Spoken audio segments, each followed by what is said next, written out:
Hark! Have you ever pondered why you exist in this very moment? It is no mere accident of fate that you are here, listening to my voice. The truth is this: you are the chosen bearer of light for the coming age of Miroku, a world of perfect harmony. This video is a journey through the epic life of the giant Onisaburo Deguchi and the hidden memories of your own soul. It is a guide to awakening the divine spark that sleeps within you. Prepare your heart, my friend, for the gate to the unseen world and your true self is about to open. Are you ready to remember who you truly are? Chapter 1: The Void Within. I bid thee, close thine eyes for a moment. Let the noise of the world fade away. Let the clamor of daily obligations, the demands of others, and the ceaseless chatter of thy mind fall into silence. Dost thou feel it? There, in the quiet depths behind thine eyelids, a strange sensation arises. It is a feeling thy soul alone knows, a nostalgic ache, ancient and profound. Tell me, my friend, have you ever stopped in the midst of your busy life and asked yourself a simple question? Why am I here? What is the purpose of this life? Is this truly all there is? When such questions float to the surface of thy mind, know this: thy soul is awakening.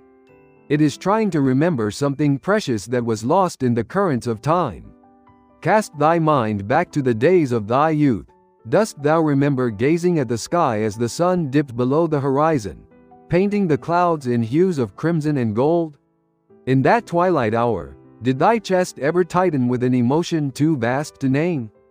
Did tears ever well up in thine eyes without reason? Didst thou feel a sudden, piercing longing for a place far away, a home thou couldst not find on any map? I ask thee, does this sound familiar? That was no mere childhood sentimentality. That was the nameless memory. It is a recollection that time and space cannot bind. It is the faint echo of the world from whence thou came. We are taught by this world that what we see with our eyes is the only reality. We are told that to be born, to go to school, to work in society, to grow old, and to die is the natural order of things. Adults, in their weary wisdom, say to the children, that is just how the world is. Accept it, that is reality. But I ask thee, deep in thy heart, didst thou not feel that something was amiss? When thou wert a child, looking upon the conflicts of this world, didst thou not wonder, why is there so much strife? Why do people hurt one another? Why must there be winners and losers, envy and fear? Thy young heart screamed, surely, there must be a more beautiful world than this. This cannot be the truth. Let me tell thee, that innocent doubt was not foolishness. It was the voice of thy soul. It was the voice of truth. When thou felt that dissonance, thy soul was remembering its true home. It was recalling the harmony of the spirit world, the Reikai, where thou didst dwell before taking this heavy flesh. In that place, there was no conflict. There was no jealousy, no fear, no deception. It was a world woven of pure light and unconditional love. Souls resonated directly with one another, understanding without the clumsy tool of words. We existed in a state of pure being. We knew who we were. But, alas, we descended. We chose to come to this earthly realm, this heavy, dense world of matter. And in doing so, we drank from the waters of forgetfulness. We forgot the light. We forgot the love. We forgot our wings. Why? Why would we choose such pain? Why would we abandon paradise for this valley of shadows? That is the great mystery we shall unravel together. But for now, look at thy life today. Look at the hollowness that sometimes grips thee in the dead of night. We chase material wealth, yet the heart remains hungry. We surround ourselves with technology, yet we feel more disconnected than ever. We seek validation from others, yet we feel unseen. This is the suffering of the modern age. It is the suffering of a soul that has forgotten its origin. It is the pain of an eagle that believes it is a chicken, pecking at the ground when it was born to soar the heavens. Thou lookest at the news, at the wars, at the division, and thou feelest a heavy weight. Is this it? Thou askest. Is this the pinnacle of human existence? Nay, I say to thee, do not despair. Do not let that cynicism harden thy heart. The very fact that thou feelest this pain, this discomfort, this sense of wrongness, is the greatest proof of thy sanity. It is proof that thou belongest to a higher order. The fish does not feel the weight of the water, but the bird that has fallen into the sea feels it with every fiber of its being. Thou feelest the weight of this world because thou art not of this world. Thou art a traveler, a spirit clad in a temporary garment of flesh. Today, many walk this earth like sleepwalkers. They see, but do not perceive. They hear, but do not listen. They tend to the body, but starve the spirit. But thou art different. Thou art here, listening to these words. Why? Because the nameless memory is stirring. Because the seal on thy heart is breaking. The emptiness thou feelest is not a void to be filled with money, or fame, or distractions. It is a space prepared for the return of the light. It is a call from the divine, whispering, "Come home." Remember, this suffering, this sense of being lost, is the first step of the journey. It is the noble truth of suffering. We must acknowledge the darkness before we can kindle the light. So, I invite thee, do not run from this feeling. Do not numb it with noise. Embrace this longing. Hold it close, like a lost child. For in that very longing lies the compass that will point thee home. Thou hast walked a long, lonely road to get here. Thou hast endured the harsh winds of this material world. I honor thy resilience. I honor the tears thou hast shed in secret. But know this, thou art not alone. We are all scattered sparks of the same great fire, seeking to remember our flame. The journey has begun. The fog is lifting. Canst thou feel the wind changing?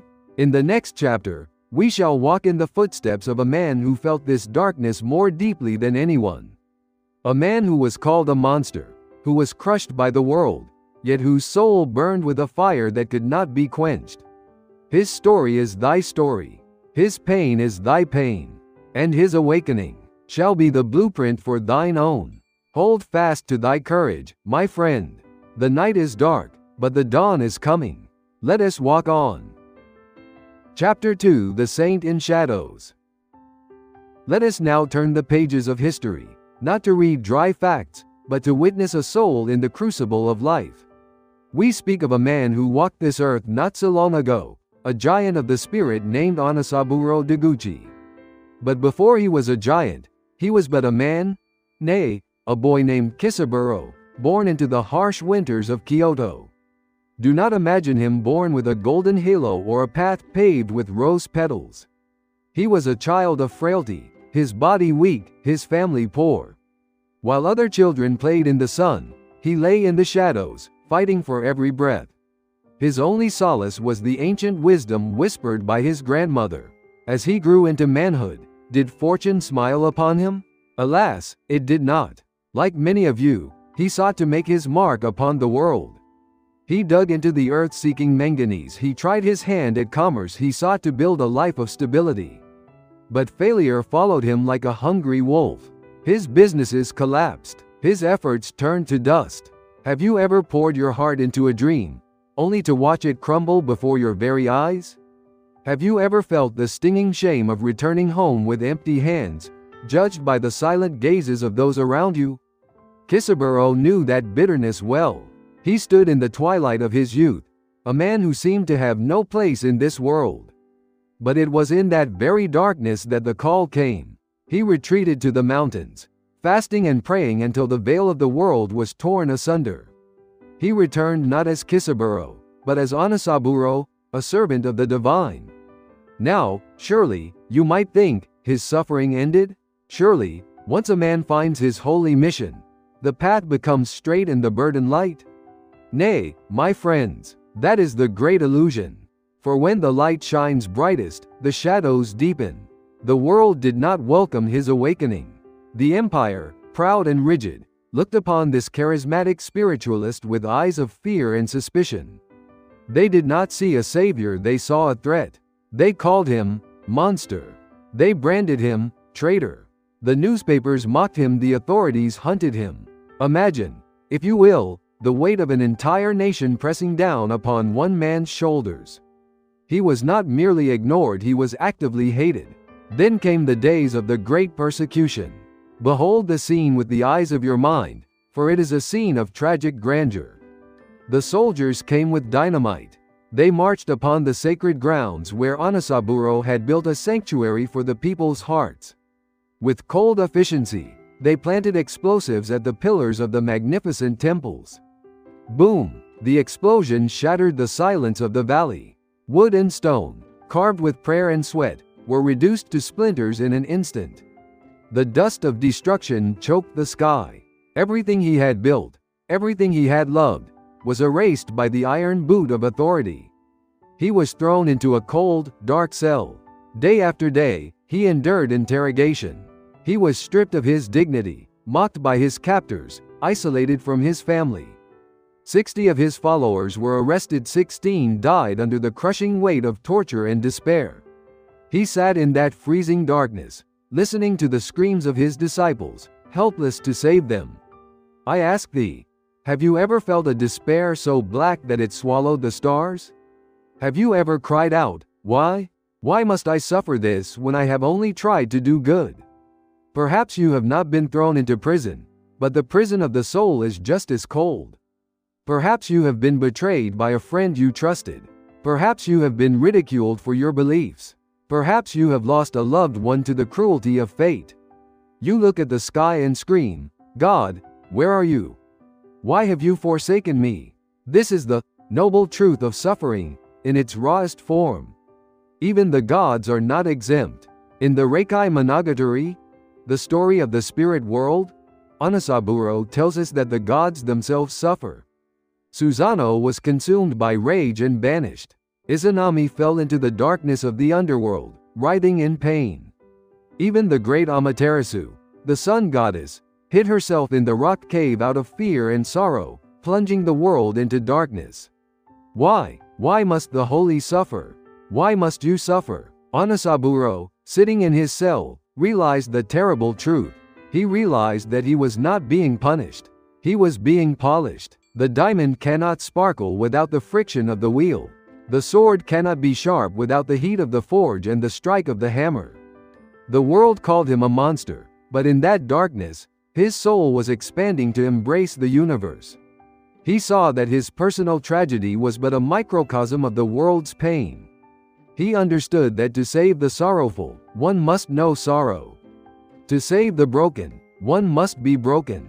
My dear viewer, look at your own wounds. Do not turn away from them.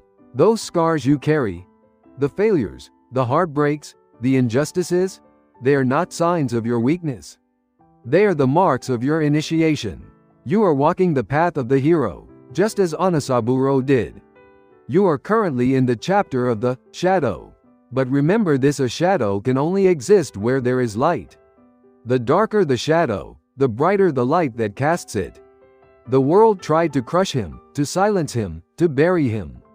But they did not know that he was a seed. And you, too, amidst your trials, are a seed waiting to sprout. The crushing weight of the earth is not your grave, it is your garden. But why? Why is the world designed this way? Why must we forget our divinity and descend into this mud to learn? Why do we carry these invisible chains?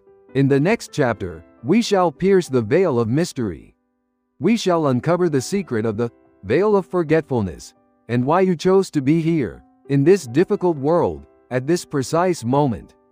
Prepare yourself, for we are about to journey into the memories of the soul before birth. Do not lose hope. Your suffering has a name, and it has a purpose. Let us walk deeper into the mystery together. Chapter 3: The Veil of Forgetfulness. Now, let us ascend from the shadows of the earth to the high vantage point of the spirit. Let us speak of the great mystery that haunts every human heart. If we are truly souls of light, if we come from a place of perfect love, why do we not remember it? Why do we walk this earth in blindness, stumbling in the dark? Imagine, if you will, the time before your birth. You were in the Reikai, the spirit world. It is a realm not far away, but woven into the very fabric of existence, invisible to eyes of flesh. There, you existed as a being of pure energy, a particle of divine light. In that place, there are no secrets. Thoughts are shared like music, hearts are open like books. There is no pain, no hunger, no fear of death, for you know you are eternal. It is a state of absolute comfort. But here is the paradox of the soul. In perfection, there is no growth. In a world where everything is light, one cannot understand the true value of the flame, for there is no darkness to contrast it. A muscle does not grow strong without resistance. A soul does not grow wise without the challenge of the unknown. And so, a time came when you stood before the gates of the physical world. You looked down upon this blue planet, this school of hard knocks. You knew it would be painful. You knew there would be betrayal, sickness, and loss. Yet, with a courage that would make angels tremble, you said, I will go. I will go to learn what love truly means. I will go to forge my spirit in the fires of limitation. But there was a condition, a necessary covenant for this journey. To enter this school, you had to leave your textbooks at the door. You had to drink from the river of forgetfulness. You had to forget your majesty. You had to forget that you are a part of God. Why, I hear you ask, why is God so cruel? Nay, my friend, it is not cruelty, it is wisdom. Imagine if you entered a difficult examination at a university, but you held the answer key in your hand. Would you learn anything? Would the test have any meaning? If you remembered the bliss of heaven perfectly while you were suffering on earth, you would not strive to solve your problems. You would not try to build peace, you would simply sit and pine for home. You would say, take me back, I do not belong here, and throw away the precious opportunity of life. Therefore, the soul intentionally closes the door of memory. It locks the gate of Miroku from the inside. It plunges itself into the illusion of separation so that it may rediscover unity through its own effort. We are here to learn from scratch. We are here to find the light in a place where it seems to not exist. Let us look at the grand design of life. Your life is not a single, thin notebook that ends when you die. It is a vast library, filled with volume after volume. The ancient wisdom of the world speaks of this truth. Buddhism calls it Rinne. Hinduism speaks of karma. The West has long whispered of the transmigration of the soul. Even children, in their innocence, sometimes speak of, when I was big before, or, when I lived in another land.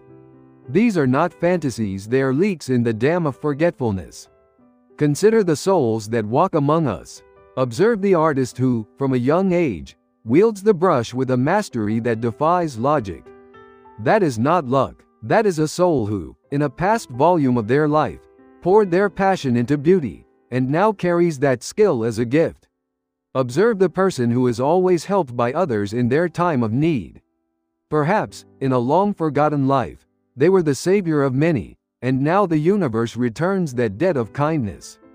But look also at the struggles. Look at the soul who finds themselves constantly in conflict, unable to trust. Perhaps, in a past life, they refused to love. Perhaps they closed their heart to protect it. And now, they are born into a life where relationships are their greatest hurdle. They are here to learn the lesson they skipped before. They are here to finish their homework. Do you feel stuck in a loop, my viewer? Do you find yourself saying, why does this always happen to me? Why do I always date the same kind of person? Why do I always face the same financial ruin? Hark, that repetition is not a punishment. It is a signal. It is the universe knocking on your door, saying, you have not learned this yet. You must solve this riddle to pass to the next grade. The soul is patient. It will recreate the same situation, over and over, across lifetimes if necessary, until you awaken. Until you say, I see the pattern. I accept the lesson. I choose love instead of fear. That is the moment the karma is resolved. That is the moment the page turns. It is a hard truth to swallow. To think, my reality is the result of my soul's past choices. It is easier to blame the world, to blame the government, to blame our parents. It is not my fault. We cry, and in a way, you are right. The personality you are now, the name you carry, the job you hold, is not to blame. But the soul within you, it knows. It chose this difficulty. Not to suffer, but to triumph. You are not a victim of a chaotic universe. You are the author of your own epic. You wrote the challenges into the script before you were born, knowing that you had the strength to overcome them. The pain you feel is the friction of your soul polishing itself against the rough stone of reality. But there is another layer to this suffering. It is not just about what we forget. It is about what we ignore right now. There are invisible forces, unseen laws that govern this world, yet we live as if only the material matters. We build our houses on sand because we do not see the wind that is coming. What are these invisible chains that bind us to suffering? How does the unseen world dictate the scene? In the next chapter, we shall open our eyes to the invisible chains. We shall explore the science of the soul, the vibrations, the spirits, and the conflict between fire and water that shaped the life of Onisaburo Deguchi and shapes your life today. The veil is lifting. Do not look away. The truth is closer than your own breath. Chapter 4: Invisible Chains. Look about thee, my friend. Look at the room in which thou sittest. Look at the device in thy hand, glowing with light and information. Look at the sky, the clouds, the faces of those passing by. It all seems so solid, does it not? It seems that this, what can be touched, weighed, and measured, is the totality of existence. But let us look closer, with the unblinking eye of a camera, stripping away the bias of the human mind. Consider the wind. Hast thou ever seen the wind itself? Nay, no man has ever laid eyes upon the wind. We see the branches of the great oak trembling. We see the leaves dancing in a spiral on the pavement. We feel the caress of the breeze against our skin. We know the wind is there by its effect, but the cause remains invisible. Consider gravity. It holds the oceans in their beds and keeps the moon in its tether. Yet, canst thou point to it? Canst thou paint its color? Consider the radio waves that carry this very voice to thine ears. The air around thee is thick with music, with news, with voices from across the globe, yet to the naked eye, it is empty space. Here lies the great paradox, and the second great cause of our suffering. The invisible things are the masters, the visible things are the servants. The roots of the tree are hidden in the dark earth, yet they determine the health of the leaves in the sun. If the roots rot, the tree dies, no matter how much you polish the bark. Yet, in this modern age, we are obsessed with the bark. We polish our appearance, we hoard material goods, we chase visible accolades. And we let our roots, our souls, wither in the dark. This is the law of Rishu Taiju. Spirit is the master, body is the subordinate. When this order is respected, life flows like a mighty river. But when we invert it, when we make the body the master and the spirit the slave, we forge invisible chains that bind us to misery. We become prisoners of the material, slaves to things that rust and fade. Let us shift our gaze back to the turbulent days of the Taisho era, to the life of Onisaburo Deguchi. For in his life, this battle between the visible and invisible, the old and the new, played out in a dramatic clash of elements. It was known as the Battle of Fire and Water.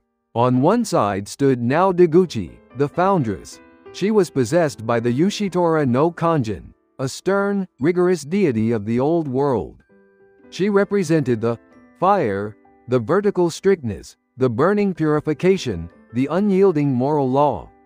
She was the Ling, Genrei, the spirit of severity.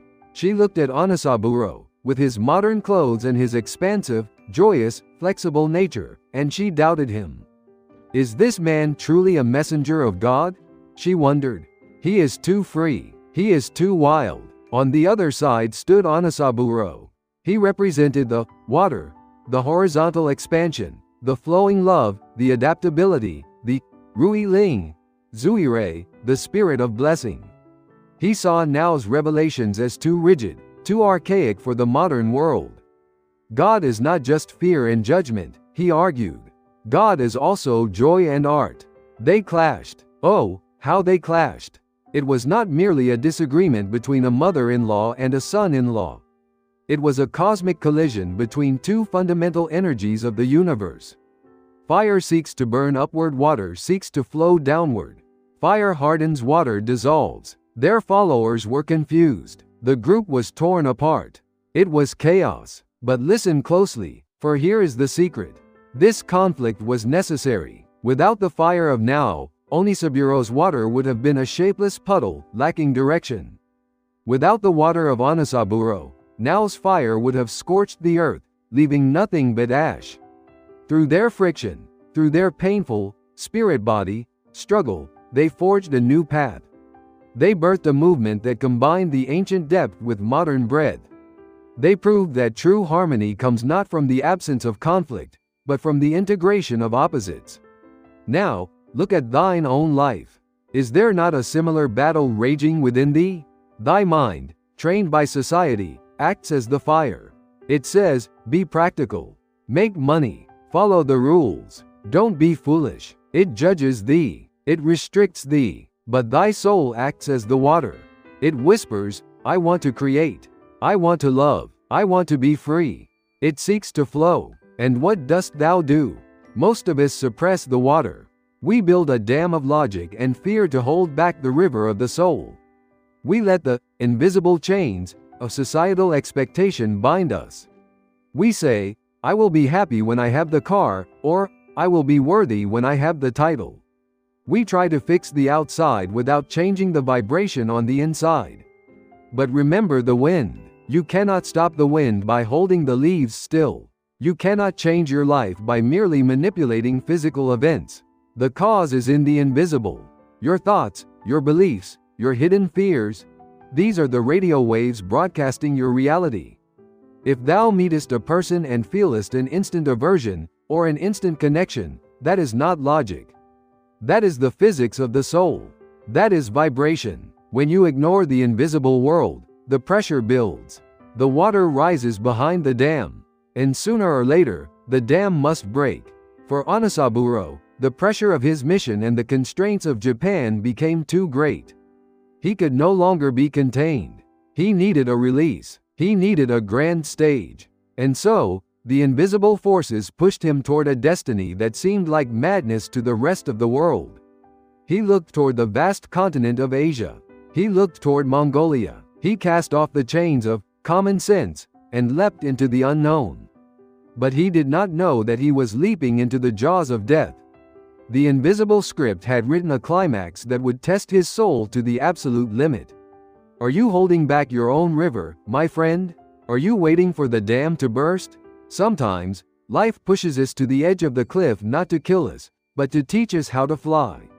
In the next chapter, we shall stand with Onisaburo on the execution ground. We shall face the cold barrel of a gun. We shall see what happens when a man loses everything visible, and is left with only the invisible power of his soul. Prepare thyself. The moment of truth approaches. The chains are about to be shattered by the sound of a gunshot. Chapter 5: The Brink of Death. The year was 1924. The stage was the vast, arid plains of Mongolia, far removed from the verdant mountains of Japan. The wind howled across the steppes, carrying the scent of dry grass and impending doom. Here, we find our protagonist, Onisaburo Deguchi, stripped of his priestly robes, kneeling in the dirt. He had journeyed to this harsh land with a dream so grand it bordered on madness to unite the spiritual heart of Asia and build a utopia on earth. But the world of men is cruel to dreamers. Instead of a kingdom of heaven, he found the cold steel of a warlord's army. Behold the scene at Praintala. Onisaburo and his few faithful companions were captured by the troops of the warlord Zhang Zuolin. They were dragged to a ruined wall, the traditional place of execution. The sun beat down upon them, indifferent to their plight. The soldiers, rough men with eyes devoid of mercy, raised their rifles. The command was given. The metallic click of safety catches being released echoed like thunder in the silence. At that moment, what passed through the mind of Onisaburo? Did he beg for his life? Did he weep for the wife and children left behind in Kyoto? Did he curse the God who had led him to this desolate end? Nay, in the face of the ultimate terror, a strange serenity descended upon him. The fear that grips the hearts of mortal men evaporated. He looked death in the eye and smiled. With a voice steady and clear, he recited his death poem, carving his spirit into the very air of the continent. Though my body may rot in the fields of Mongolia, I shall not stain the honor of a Japanese soul. He was ready. He had accepted that his physical vessel might perish here, but he knew, with a certainty deeper than marrow, that his spirit was indestructible. He stood on the precipice between the visible world and the invisible eternity. Fire! The commander was about to shout. The fingers tightened on the triggers. 1 second, just one single second separated him from oblivion. And in that second, the universe held its breath. Suddenly, a cloud of dust appeared on the horizon. A shout rang out. Stop! Like a deus ex machina from an ancient play, a car from the Japanese consulate sped onto the scene. The execution was halted. The rifles were lowered. Onisaburo and his companions were snatched from the jaws of the grave. It was a miracle so precise, so impossible, that it defies all logic. But I tell thee, this was no accident. This was the great turn. This was the moment where the accumulation of suffering samudaya reached its peak and shattered, making way for the cessation of suffering nirodha. Onisaburo died that day. The man of ego, the man of ambition, the man who sought to conquer with will, he died in front of that firing squad. And the man who walked away, he was something else. He was a vessel completely emptied, ready to be filled with the pure light of the divine. He had walked through the valley of the shadow of death and found that there were no shadows, only light. Now, I turn my gaze to thee, my friend behind the screen. Have you ever had your prantala? Have you ever stood on the brink of your own destruction? Perhaps not before a firing squad, but in the quiet desperation of a hospital room? In the devastating silence of an empty house after a divorce? In the crushing weight of a bankruptcy where you lost everything you built? In that moment when you whispered, I cannot go on. It is finished. I ask thee, did you feel like the world was ending? Did you feel that God had abandoned you? It is a terrifying place, the brink of death. It is the dark night of the soul where no stars shine. But listen to me well. That moment, that terrible, suffocating moment, was not a dead end. It was a gate. It is only when we are brought to our knees that we learn to look up. It is only when all our earthly crutches are kicked away that we discover we have wings. The universe pushes us to the edge not to kill us, but to force us to let go of the small self. To let go of the fear, the pride, the attachment to how things should be. Onisaburo returned from Mongolia not as a defeated general, but as a triumphant sage. He laughed at his imprisonment. He made art in his cell. He knew that if death could not touch him, then nothing in this world could hurt him. He had touched the void and found it full of love. You, too, are standing at a turning point. The fact that you are here, listening to this story of resurrection, is proof that you are ready.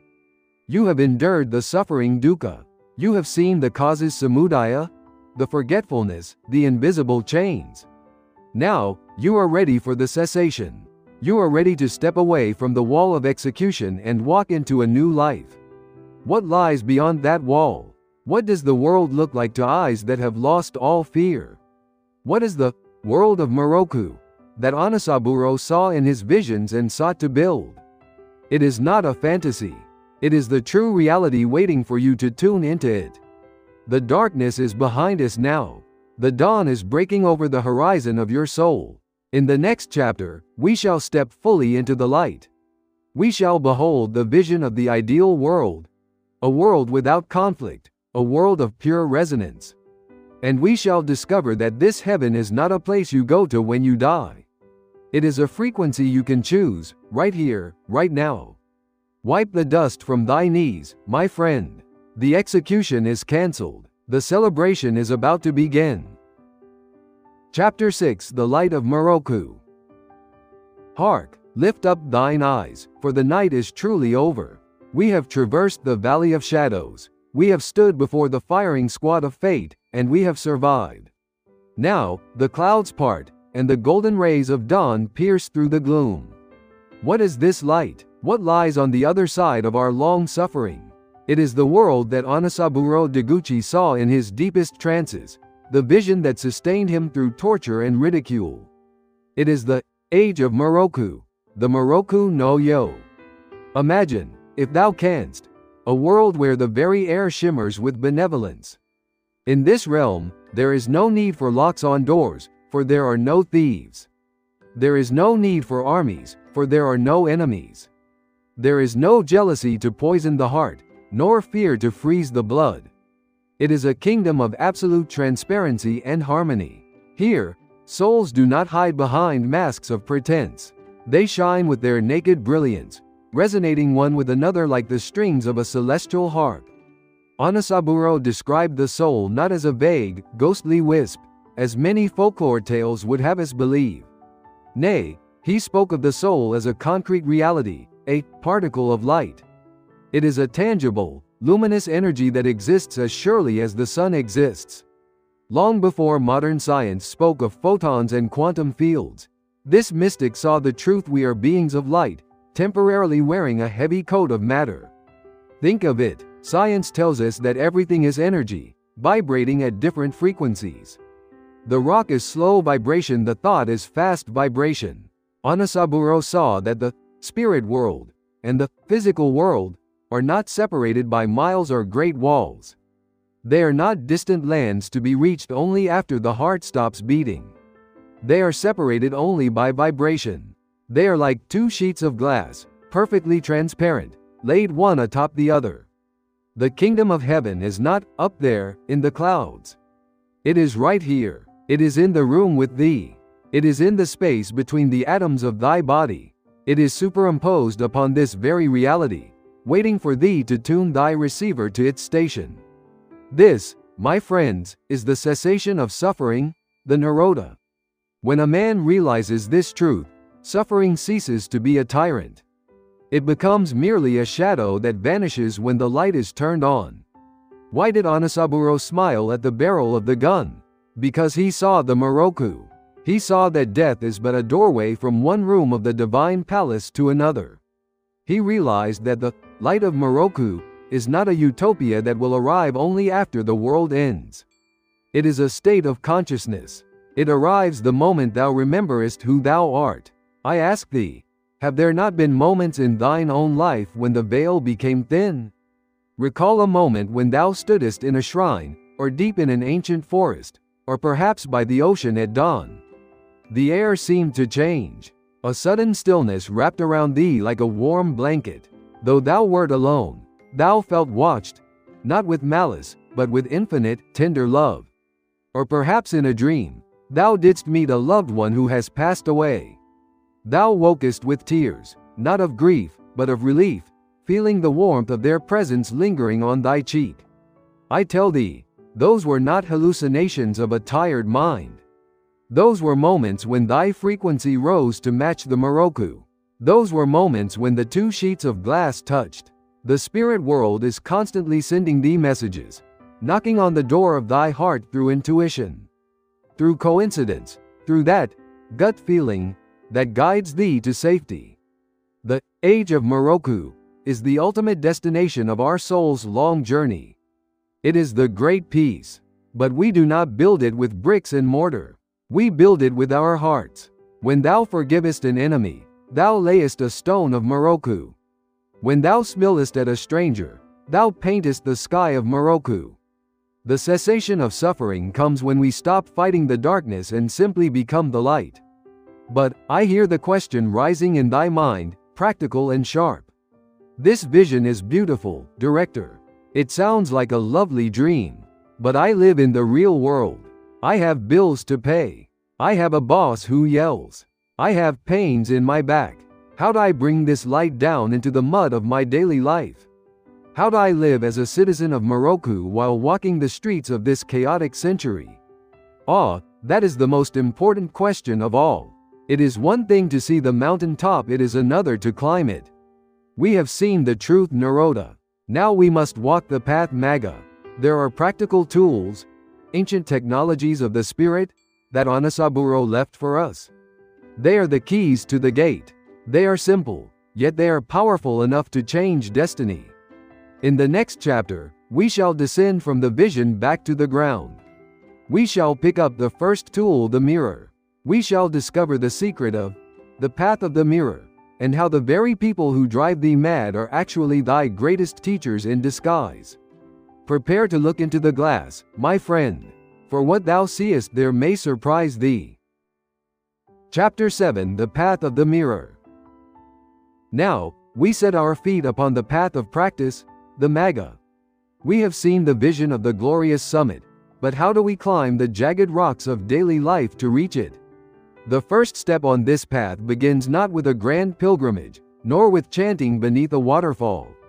It begins in the most treacherous battlefield of all, the landscape of the human heart. And to navigate this terrain, Onisaburo bequeathed to us a tool of infinite power. He called it the mirror. I ask thee, look at the people who surround thee this very day. Think of the difficult boss who criticizes thy work no matter how hard thou toilest. Think of the neighbor whose noise disturbs thy peace. Think of the family member whose sharp tongue leaves wounds upon thy spirit. Thy first instinct is to point a finger and cry, "They are the cause of my misery. If only they would change, my life would be paradise. They are the villains in my story." Nay, my friend, pause and listen to the whisper of the spirit. The ancient wisdom of the Reiki Monogatari teaches us a startling truth. The world is a mirror of the heart. Those who stand before thee are not random accidents. They are reflections. They are actors hired by thy soul to play a specific role in the drama of thine awakening. Why does that person irritate thee so? Why does their arrogance make thy blood boil? It is because there is a seed of that same quality buried deep within thine own shadow, or a wound that has not yet healed. If thou hadst no hook within thee, their words would pass through thee like wind through a ghost, catching on nothing. But because it catches, because it hurts, it is proof that there is something within thee that demands attention. These difficult people are not thy enemies. They are thy whetstones. A sword cannot sharpen itself. It needs a rough, hard stone to grind against. Thy soul, too, needs friction to become polished. Heaven does not send thee difficult people to punish thee. It sends them to polish thee. When thou encounterest a tyrant, it is an opportunity to learn patience or to learn the courage to set boundaries. When thou encounterest a liar, it is a lesson in discerning the truth and valuing integrity. Consider Onisaburo again, our guide in this darkness. When he was thrown into prison for the second time, facing the complete destruction of his life's work, what did he do? Did he rage against the government? Did he spend his days plotting revenge against the prosecutors who mocked him? Nay, he looked at the damp walls of his cell and said, "Thank you." He saw his captors not as monsters, but as agents of the divine, sent to give him a time of rest and deep reflection. He said, "This, too, is the will of God. This, too, is necessary for my cleansing. This is the secret technique of the spiritual giant: radical acceptance and gratitude. It is the art of returning to the self. Instead of trying to force the world to change, which is like trying to smooth the waves of the ocean with a flat iron, change the landscape of thine own heart. When anger arises, do not suppress it, but do not throw it at others. Ask thyself, what is this anger teaching me? Where in my heart have I forgotten love? Where have I been arrogant? This act of introspection is the polishing of the spirit, matama. In the philosophy of the spirit, the heart is the gateway between heaven and earth. When the heart is clouded with blame, jealousy, and greed, the gate is closed.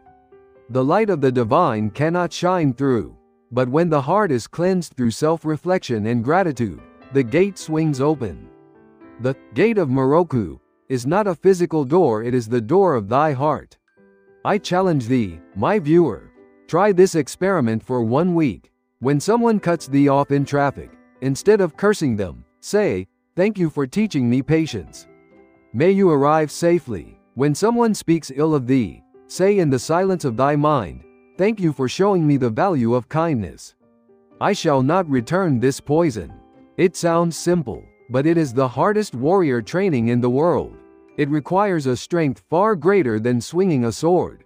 Onisaburo taught that we must not judge. Right and wrong are often merely the changing fashions of the times. What was righteous in one era is evil in another. Therefore, do not cling to rigid judgments of good and bad. Instead, look for the divine will hidden in every event. Even the illness that lays thee low is a message. It says, stop, rest, look inward. You have strayed from the rhythm of nature. Do not hate the disease, listen to it. It is a messenger trying to save thy soul from a deeper peril. To walk the path of the mirror is to take 100% responsibility for thy reality. It is to say, I am the creator of my experience. When thou acceptest this, thou art no longer a victim. Thou becomest a master. The chains of them and they fall away, and thou art left with the only thing thou canst truly control, thyself. Cleanse thy heart, make it clear and bright, like a polished mirror in a sacred shrine. For when thy heart is clear, it reflects the God within. And when thou reflectest God, the world around thee begins to change miraculously. The angry boss softens, the noisy neighbor moves away, the conflict dissolves, not because they change, but because thou didst change the vibration of the reality. But the heart is only the first of the three sacred treasures of life. Once the heart is aligned, we must look to the tool we use to project that heart into the world.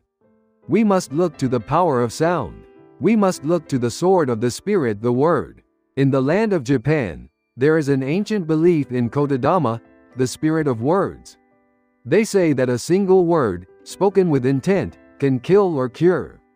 They say that what thou speakest, thou becomest. In the next chapter, we shall wield this sword.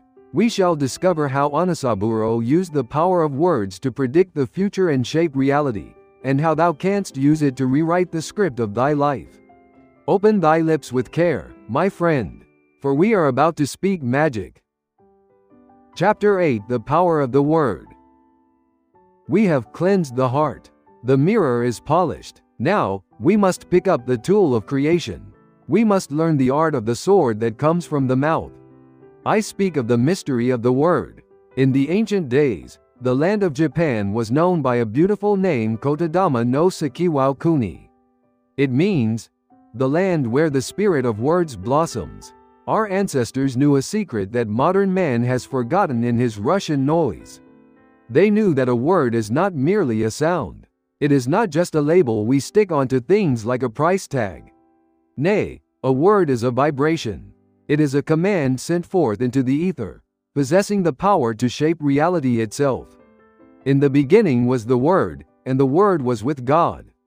Does this not ring true in every tradition? To speak is to create. To name a thing is to call it into existence. But alas, look at how carelessly we wield this terrible power today. We toss words around like cheap stones. We speak ill of our neighbors. We gossip. We complain. And worst of all, we curse ourselves.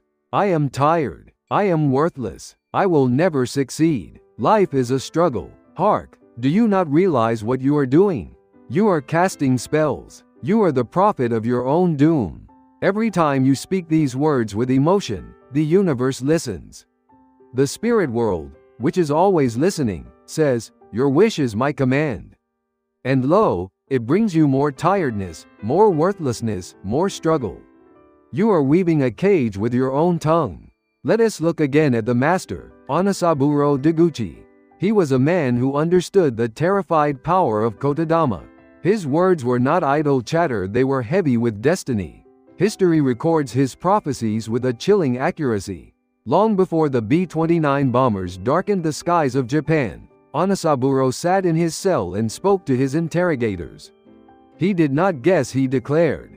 Tokyo, he said, his eyes seeing a future no one else could imagine, will be burned to the ground. It will become a field of Suzuki grass. Hiroshima, he whispered, naming the tragedy before the weapon was even invented. The war, he told his family on the day of his release in 1942, begins to be lost from today. And indeed, on that very day, the Battle of Guadalcanal began. the turning point where the tide of war shifted against Japan. Was this magic? Was this mere coincidence? Nay, it was the law of Kotodama. He had tuned his soul to the divine frequency, and his words became the conduit for truth. But more than that, he taught that we can change the future by changing our words. He warned us, once a word leaves the mouth, it can never be returned. It is like an arrow shot from a bow. You cannot call it back. It flies until it hits a mark. If you shoot an arrow of poison, a curse, a slander, a hateful remark, do you think it hits only your enemy? Ah, here is the trap. The universe is a circle. The arrow flies around the world and strikes the archer in the back. To curse another is to dig two graves, one for him, and one for thyself. The spirit of words records everything. It does not judge, good or bad, it simply manifests. Therefore, a dirty mouth creates a dirty destiny. But turn the coin over, my friend. If words can destroy, they can also heal. If they can kill, they can also resurrect. Onisaburo taught that the most powerful Kotodama in the universe are the words of gratitude. Thank you, arigato. It is thanks to the divine grace. Okage-sama. These are not just polite social phrases.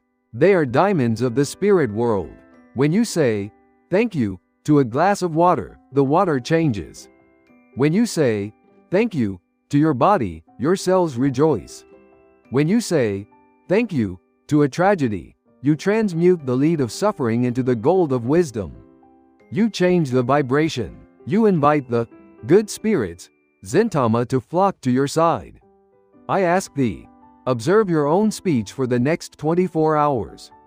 How many times do you complain? How many times do you criticize? How many times do you doubt yourself? Catch those words. Catch them before they leave the gate of your lips. Swallow them, and replace them with light. Instead of, I am exhausted, say, my body is seeking rest to restore its strength. Instead of, I hate this job, say, I am grateful for the abundance this work provides, and I am ready for a new adventure. Do not lie to yourself, but steer the ship of your life with the rudder of your tongue. Speak the world you want to see, not the world you fear. Remember, the spirit world is transparent. Your thoughts and words are broadcasting loud and clear. If you want to live in the world of Miroku, you must speak the language of Miroku. And the language of Miroku has no words for fear, no words for hatred, no words for impossibility. It is a language of blessing. You are a magician, whether you believe it or not. Your wand is your tongue. Your spellbook is your vocabulary. What will you create today? Will you create a storm, or will you create a sanctuary? But words, powerful as they are, must eventually take form in the physical world. Thoughts and words must become action. But not just any action, drudgery and toil. Nay, Onisaburo taught that life itself must become art. In the next chapter, we shall learn how to turn the mundane chores of daily life into a sacred ritual. We shall see the old master, with clay on his hands, teaching us that art is the mother of religion. Prepare to get your hands dirty, for we are about to build the kingdom. Chapter 9: Art as Prayer. Behold the final act of the giant, Onisaburo Deguchi. The storms of persecution have passed. The wars that ravaged the earth have ended. He is now an old man, his body worn by the cold stone of prison cells and the weight of history. Does he sit in a rocking chair, recounting the glories of the past? Does he preach thundering sermons from a high pulpit? Nay, he sits at a humble wheel, his hands covered in wet, cold clay. He has become a child again. In the twilight of his life, he began to create with a ferocity that frightened those around him. In the span of just 1 year, he birthed 3,000 tea bowls. 3,000. He splashed them with colors that defied the somber traditions of Japanese aesthetics. Bright reds, deep blues, shimmering golds, colors that he said belonged to the spirit world. Critics called them crude. Traditional potters called them amateur. But today, those bowls, known as yauen, the glittering bowls, are treasured as masterpieces of the soul. They glow with an inner light that cannot be explained by technique alone. What was his secret? It was not skill of the hand. It was the state of the spirit. As his thumbs pressed into the clay, his lips moved in constant prayer. He chanted the Norito, the sacred Shinto liturgies, into the spinning mud. He poured his breath, his love, and his high vibration into the earth. He did not merely make bowls, he solidified prayers. He taught us a profound truth: art is the mother of religion.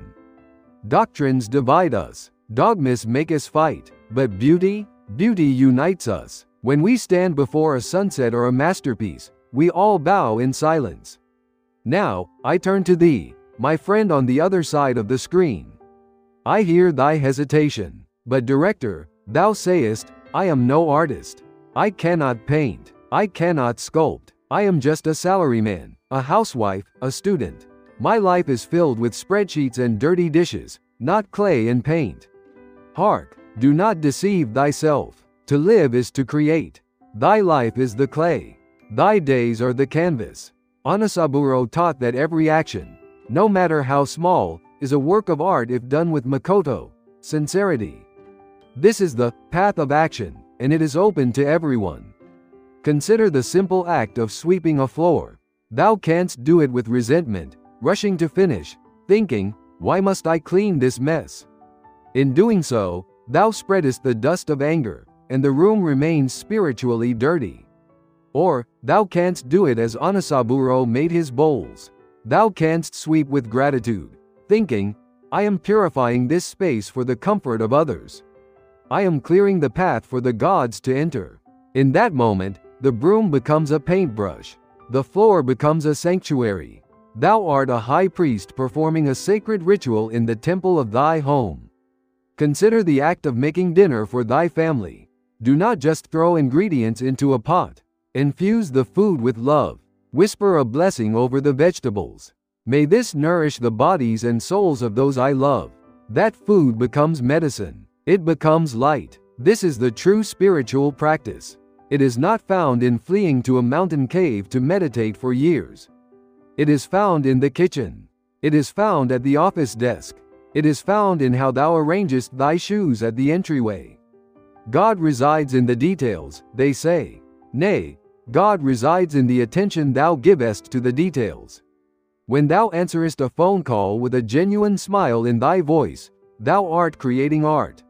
When thou typest a report with integrity, refusing to cut corners even when no one is watching, thou art polishing thy soul. Routine is the enemy of the spirit only if thou sleepest through it. Wake up to the ritual of the mundane. Turn the lead of daily chores into the gold of divine service. Do not wait for a grand mission to save the world. The world is saved one cup of tea at a time. The world is saved one clean street at a time. The age of Miroku is built not by politicians, but by the accumulation of these billions of tiny, invisible acts of love. A smile to a stranger. A hand lent to a colleague. A moment of silence before a meal. These are the bricks of the new world. If thou seekest to polish thy spirit, do not look for a guru in a distant land. Look at the pile of laundry waiting for thee. Fold it with reverence. Handle the fabric as if it were the robe of a deity. For in truth, the one who will wear it is a deity in disguise. Thy child, thy spouse, or even thyself. We have the heart mirror. We have the word sword. We have the D jewel. The path is clear. The tools are in thy hands.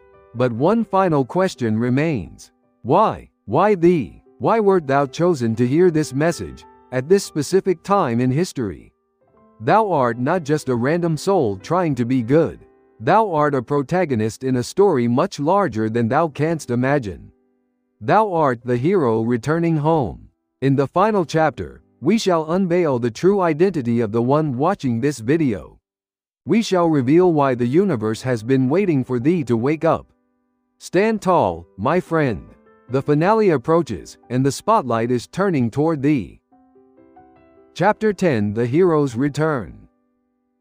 We have journeyed far together, my companion. We have stared into the void, walked through the fire of persecution, and learned the sacred arts of the heart, the tongue, and the hand. Now, we stand at the final gate. And here, I must reveal to thee the true secret of the Reiki Monogatari, the great story of the spirit world, that Onisaburo dictated with such fervor. Many believe that holy scriptures are tales of perfect beings. They think gods are flawless, sitting on clouds, untouched by error. But Onisaburo's story is different. Hark, listen to the tales of the gods he described. Susanoo, the storm god, was consumed by rage and violence. He failed. He was banished. Izanami, the mother goddess, was consumed by grief and fell into the dark underworld, rotting in shame. Even Amaterasu, the great sun goddess, the supreme light of the heavens, was overcome by fear. She ran away. She hid herself in a rock cave, the Ama no Iwato, and refused to come out, plunging the entire universe into absolute darkness. Why? Why would Onisaburo depict the gods as so human? Why are they filled with doubt, jealousy, and fear, just like us? It is because he wanted to tell thee one thunderous truth. Perfection is not the goal. Growth is. The gods are not statues of marble, they are evolving souls, just like thee. Even the divine light must pass through the shadow to know itself. Amaterasu had to hide in the dark to realize the value of her own light. Susanoo had to lose everything to find his true heart of atonement. Now, look in the mirror of thine own life. How often hast thou beaten thyself with the whip of self-judgment? I failed, thou sayest. I got angry again. I am weak. I am not spiritual enough. Stop. Put down the whip. Thy failures are not signs of unworthiness. They are the footprints of a god walking the path of evolution. Thou art reenacting the myth. When thou hiddest in thy room, depressed and afraid, thou art Amaterasu in the cave. When thou raggest against injustice, thou art Susanoo in the storm. These are not mistakes, they are chapters in the epic of thy soul. This story, the Reiki Monogatari, is not about them. It is about thee. Thou art the protagonist. Thou art the hero who has forgotten his name. Onisaburo did not write 81 volumes just to entertain us. He wrote them to shake thy soul awake, to make it vibrate with the memory, awe. I know this. This is my story. There is a concept in these teachings called MI. It is written with the character for body, but it signifies truth, beauty, and spirit. It is the divine seed planted in the core of thy being. But listen well, a seed does not sprout while it sits safely in a box. It must be buried in the dark dirt. It must break its shell. It must push through the heavy soil to find the sun. Thy struggles, thy pain, the pressure of this modern world, that is the dirt. And the breaking of thy shell, that is the awakening of the MI.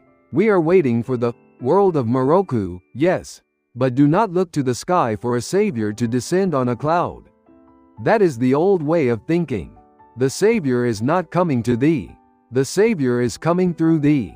The world of Miroku will not be established by a decree from a government, nor by the power of a single messiah. It will be established when thou, and thy neighbor, and the stranger across the sea, all unlock the rock caves of your hearts and let your inner Amaterasu shine.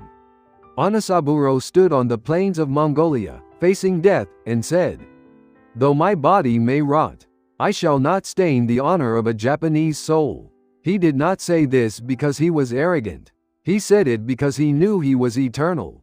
Now, he passes that baton to thee. He looks at thee from across the veil of time and asks, "Will thou take up the torch?" The world today is in confusion.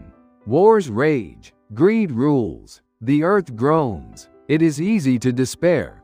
It is easy to say, "I am small.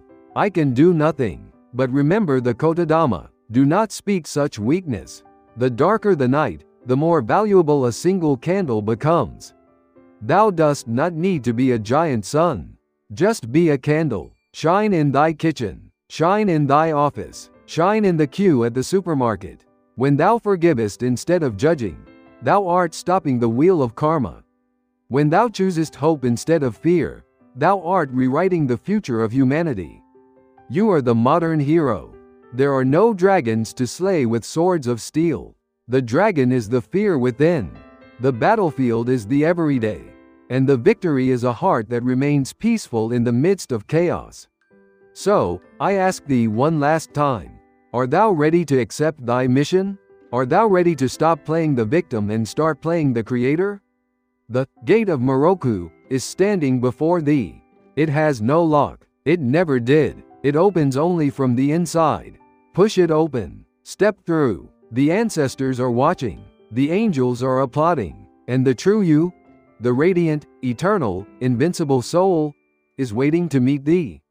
Welcome home, hero. The journey has just begun. Epilogue. Open the gate. The tale closes here, yet your true journey begins this very moment. The gate of Miroku is not in some far-off land, it exists within your own heart. Fear not the darkness, for you now possess the wisdom to turn it into light. You are the hero of this modern age, and the world waits for your shine. I pray from the depths of my being that your soul regains its brilliance and brings peace to this earth. Now, ask yourself in the silence of your heart, am I ready to live as a soul? If your answer is yes, then step forward. The light is already with you. Thank you for watching. With gratitude.